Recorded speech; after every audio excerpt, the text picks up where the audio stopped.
Good afternoon, everybody. It's so good to see you all. First, let me say to my friend of many, many years, Laura Hall, thank you for the introduction. Thank you for your leadership, and thank you for your many, many years of friendship.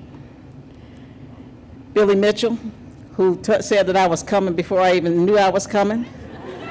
Thank you for inviting me to be here today, Mr. President. I want to congratulate again my friend Calvin Smyrie, who has always been there when I have needed him. Calvin, congratulations, and when you get to the Dominican Republic, save a room for me, because I am coming. To all my sisters, I am so blessed to have these ladies in red with me today. Thank you so much for being here. See, I try to be neutral, but I always wear a little something like a lavalier, a little something. It's a little something. To all of my friends who are here, I have so many friends in this audience. It's like being at home, and I thank you all. To my Ohio delegation, thank you all so much, too, for being here. Today, I stand before you as the 18th Secretary of the U.S. Department of Housing and Urban Development.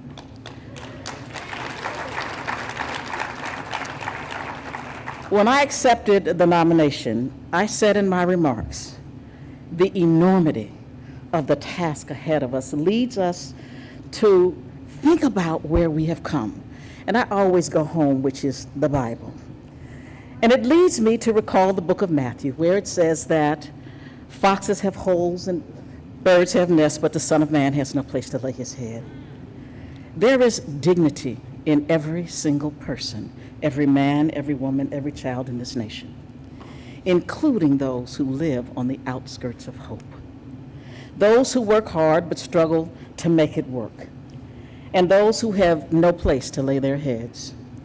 It is one of the highest responsibilities of our government, and that is to see them, to see their dignity, to not ignore them, to see them and to lift them up. And so, members of the National Black Caucus of State Legislators, I know you have not forgotten from whence you have come. I know you see the dignity of the people you serve every day, and you lift them up. Your membership is more than 700 state leaders strong, who represent more than 50 million Americans, many of whom look like you and me. Every day you fight the good fight, and I say thank you for all of the people you serve. I know it is not easy. I know it is often thankless, but you are doing the work you have been called to do. I know how you hear people say they know how to do it better. I know that there are people who think they are smarter, but I am counting on you, because those people, if they walked a mile in our shoes, would not have any idea what to do. So I'm counting on you because you are charting the course of our communities, and our people need your leadership now more than ever before. Most of the challenges we face in this country today are not new. They feel so very, very familiar. Many of us remain trapped in poverty. Too many of us live in crumbling homes. We are being poisoned in our homes by lead paint and lead pipes. Many of us live in neighborhoods that have been neglected for decades. Our children are born behind the starting line of life, fighting to catch up every single day. And throughout this pandemic, our people have been more likely to get sick from COVID, to lose their jobs, to lose their homes, or get behind on their bills. In these tough times, it is important that we continue to chart the course for our communities. History tells us of the work of our ancestors, those on whose shoulders we stand today. We all know that we drink from wells we did not dig. We know that they were dug by people like Martin and Malcolm, Maya and Medgar, Shirley and Sojourner, Frederick and Fannie Lou. Those who have gone before us did their part. They kept up their end of the bargain and they ran their leg of the race. It is now our turn. They have passed the baton to us. And I often wonder what history will say about us. What will we leave for those who follow? An old songwriter writes these words, "A charge to keep I have, and a God to glorify. We are charged to keep and help the disadvantaged and the dispossessed, the weary and the working poor, the lost and the left out. Ecclesiastes tells us this: to everything there is a season, and a time to every purpose under the heaven, a time to break down and a time to build up. This is our time to build up, to build a new America that is better than the America we grew up in, a more equitable America, one where everybody has a fair shot at succeeding, one where we are all treated the same as citizens of this great nation. It is time for a more perfect union, or what John Lewis used to call the beloved community. I have faith that America, they must knew I was getting ready to say some crazy stuff. Simon's gone. Simon's gone. They told me there was no press, so I feel like I'm free to say what I want to say.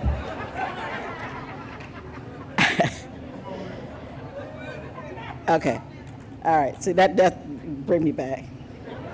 I have faith that America will emerge from this time of challenge stronger than ever before, and we will build back better.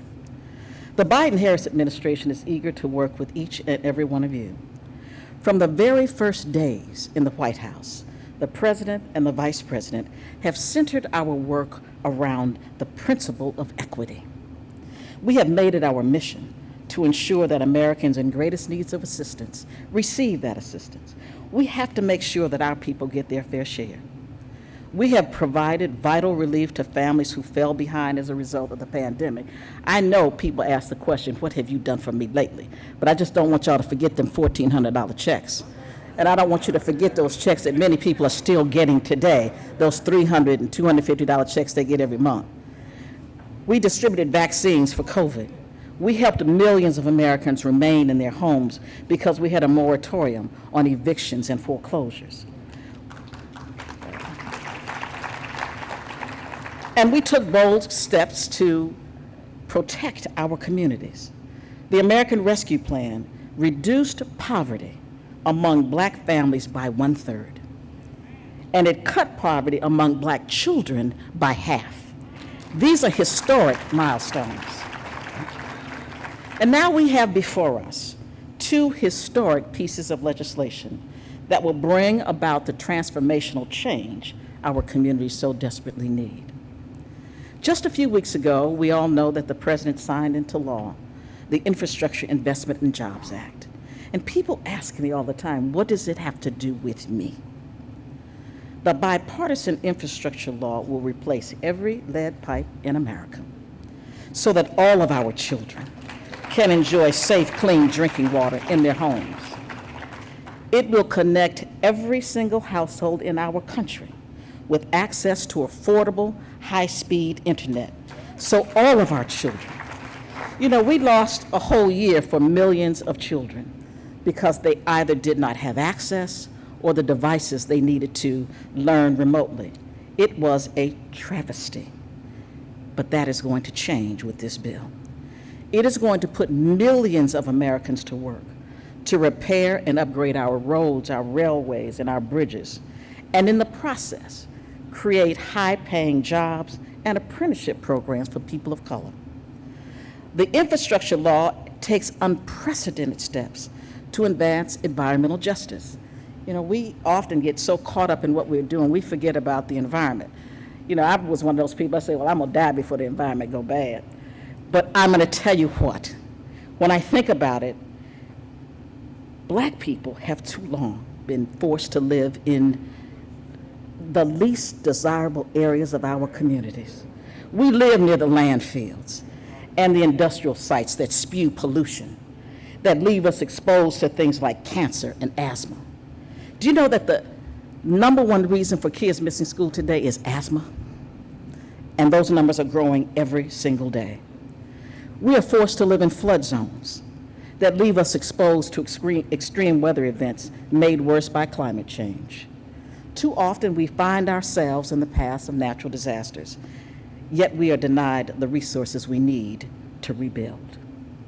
That is why the bipartisan infrastructure bill creates an investment of more than $21 billion to clean up abandoned landfills and hazardous waste sites. $50 billion to safeguard vulnerable Americans from extreme weather events like waves, wildfires, and floods, and makes our neighborhoods more resilient. Now, while the infrastructure plan is really big, and it is a big deal, trust that it is, this administration is not done working on behalf of our communities. I know some of these things you probably didn't hear. Now, these are my words. These are not the administration's words. These are my words I'm getting ready to say. You can't tell everybody everything because they would try to stop it if they thought it helped us. You all are legislators. You know that we put things in bills that we don't tell people. But so do they. And so we have to be careful that we protect our people, that we know what we are doing, and that we tell the story the right way. Build Back Better is going to lower prescription drug cost. You know, we as Black people take drugs at a rate of maybe 10 to 40% less than others for the same disease. Why? Because we can't afford to buy them. So I want for you all to all get that number Nate gave us today, because we need the same medications everybody else needs. It will change the way we think about about child care. Do you know that only 63% of all 3- and 4-year-old Black children are enrolled in pre-K or kindergarten? 63%. This plan is going to make universal preschool a reality for all 3- and 4-year-olds. It's going to give us the opportunity to lower our costs for health care for those who are in the system of the ACA, or it's going to make sure that those who don't have health care get it. It is going to provide 2 years of free community college and increase the maximum Pell Grant award by almost $1,500 and invest billions of dollars in subsidized tuition for low and middle income students, especially at HBCUs and minority serving institutions. And I'm proud to say that Build Back Better contains the single largest and most comprehensive investment in affordable housing in American history. It is $150 billion. $150 billion. We're going to build, preserve, and restore more than 1 million affordable homes. That's right. And provide rental assistance to hundreds of thousands of people. We're going to address the capital needs of our public housing that have been neglected for decades and decades. We're going to deal with lead paint. Lead paint is a crisis in this country. Almost every child of color in a public school has elevated levels of lead in their blood. It is a crisis. And we are going to make sure that people that look like us have the opportunity to purchase their first home and build a source of wealth for their children and their grandchildren.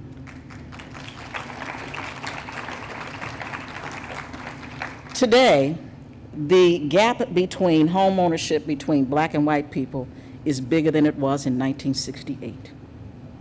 And in 1968, banks could discriminate legally based on the color of our skin. For many Black people, the issue is not being able to make the monthly payments. It's the down payment. The down payment needed to start the process. In this bill, Build Back Better, there is $100 million to help with down payment assistance for our young people. We are breaking down the barriers that prevent people of color from securing capital and accessing credit, and includes our efforts to root out discrimination in the housing market, in the appraisal market. I live in a Black city by choice. It's like my people. I live in a Black city. And so I live 2 doors from an all-white city. My house is bigger, my lot is bigger than the house 2 doors from me, but my house is appraised at $25,000 less than my neighbor's house 2 doors down. That is getting ready to stop. No longer are we going to do that. It is a new day at HUD because there is a new sheriff at her.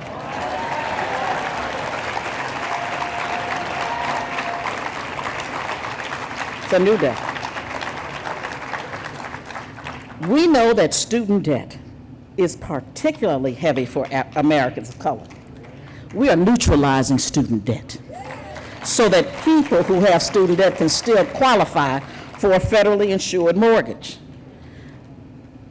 We're going to once again insure small dollar loans so that neighborhoods that have vacant and abandoned houses that you can buy for $30 or $40 or $50,000 that we won't loan you money for, we're going to loan you the money now. It's a new day. Because anytime the president let me in charge of something, you know it's a new day. It's a new day. Now, when people ask you, and they will, what have you done for me lately? What have you done for us? I need you to tell them about the great work this administration is doing. I need you to tell them how we fight for them every single day. Tell them how this new infrastructure law and the Build Back Better law will make their lives better. I need you to help so that together we can continue to chart the course of our communities. And I say together because our strength is when we are together. See, I've been black long enough to tell you, I don't care who you don't like. I don't care. We have to work together and stand together. Because if we don't, I know I hear things, I hear things. I don't hear a whole lot of things, but I do hear things. We're jealous about all kind of little foolishness. Somebody asked me one day, I'm from Cleveland, so it's cold in Cleveland. So somebody else asked me why I wore a fur coat. I said, because I want one. And I earned it and I bought it. Don't be mad about something I got. We need to stand together. I drive a red Cadillac too, by the way. We need to stand together because if we do not, we're like this instead of like this. We have to be together. And so when we are together, we raise our voices for education and for jobs, for health care and for housing, for daycare and senior care, for good schools and safe neighborhoods. The path in front of us will not always be smooth, and we know it. We will face storms and gales along the way, but we also know that a ship in safe harbor is not serving its purpose. I need you to ask questions. States and local governments have more money now than they have ever had. Flush with money, thanks to Biden. Flush with money. Ask them, where is the money? What are they going to do with it? Who is going to benefit from it? Because it is there. Don't sit back and be distracted by a lot of other stuff they bring us. Follow the money.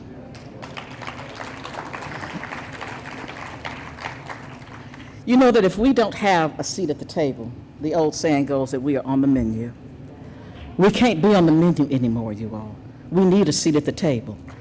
And if they don't give you a seat, Shirley Chisholm said, pull up a folding chair. We have to do the things that are important for us to do. I believe in winning. I was an elected official a long time. I believe in winning.